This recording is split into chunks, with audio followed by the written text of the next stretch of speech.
আসসালামু আলাইকুম ওয়ারাহমাতুল্লাহি ওয়া বারাকাতুহু। আজকের বিষয় খুব সিম্পল।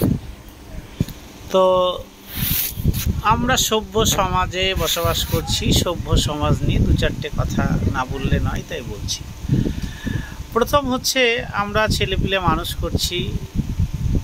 ছেলেপিলে মানুষ করতে করতে বাড়ি থেকে আমার ছেলে যখন ক্লাস 4 বা 5 বা 6-এ পড়ছে, তখন তাদের মতো তাদেরকে বাড়ি থেকে বার করে দিচ্ছি।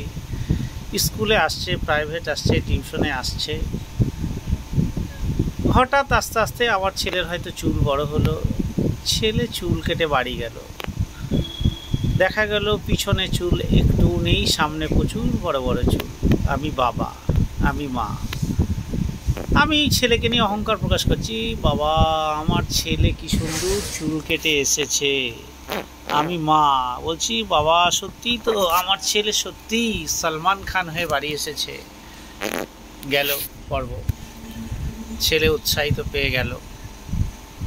পরের দিন ছেলে 2-5টা বন্ধুর সঙ্গে মিশতে লাগলো। মিশতে মিশতে মিশতে মিশতে মিশতে ছেলেরা গ্যাজাখোর, হিরোইনখোর, বিড়েখোর, সিগারেটখোর হয়ে গেল।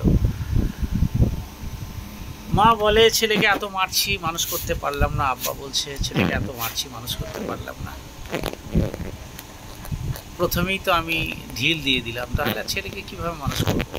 গেল, আমার মেয়ে হঠাৎ করে 8ম শ্রেণীতে উঠলো। মেয়ের হাতে অবাধে ফোন ছেড়ে দিলাম। মেয়ে একটা ফোন নাম্বার কালেকশন করলো, ফোনে যোগাযোগ করতে লাগলো। আমার মেয়েকে স্কিন টাইট জামা কিনে দিলাম, আমার মেয়েকে স্কিন টাইট পাজামা কিনে দিলাম, আমার মেয়েকে আমি অবাধে মেলামেশা করার সুযোগ করে দিলাম। আমি বাড়িতে নেই, আমার মেয়ে তার বন্ধু বান্ধব নিয়ে উল্লাসে মত্ত হতে দিলাম। হঠাৎ করে আমার মেয়ে ক্লাস 10-এ উঠলো। 10-এ ওঠার পর আমার মেয়ে, কারণ আমি বাবা, আমি মা, আমিও অত শিক্ষায় শিক্ষিত নয়, হালকা শিক্ষায় শিক্ষিত। আমার মেয়ে ক্লাস 10-এ উঠেছে মানে আমি বাবা মা, আমার আর মাথায় ঠিক নেই। কেন ঠিক থাকবে? কারণ মেয়ে তো আমার শিক্ষিত। তাহলে মেয়েই সব বুঝে। মেয়ের হাতে টাকা পয়সা, বাড়ির যা কিছু সব কিছুই ছেড়ে দিলাম। মেয়ে অবাধ স্বাধীনতা পেয়ে গেল, আরও নিজের মতো চলতে লাগলো। হঠাৎ করে স্কুল ফাইনাল দেওয়ার আগে বা মাধ্যমিক দেওয়ার আগে আপনি শুনছেন আপনার মেয়ে পলাতক। কোথায় পলাতক? কারণ আপনি যে তাকে অবাধে মেলামেশা করতে দিয়েছেন, তার বন্ধু বান্ধবের সঙ্গে ফ্রিলি মিশতে দিয়েছেন, তার হাতে মোবাইল ছেড়ে দিয়েছেন, তার হাতে বাড়ির হাঁড়ি কুড়ি টাকা পয়সা যাবতীয় আখ্যা তার হাতে ছেড়ে দিয়েছেন। সে তো বড় হয়ে গেছে, সে তো আর বাবা মাকে তোয়াক্কা করবে না। যখনই তোয়াক্কা না করবে, তখন তো তার রাস্তা সে খুঁজতে শুরু করে দেবে।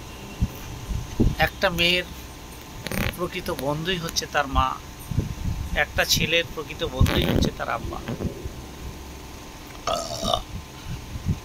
যদি আমরা এগুলো মেনে চলতে পারি, তাহলে আমাদের ছেলে মেয়ে নিশ্চয়ই মানুষের মতো মানুষ হবে।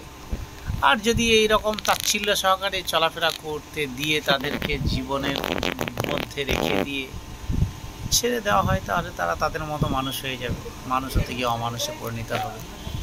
আজকের ভিডিও এইটুকুই। আসসালামু আলাইকুম।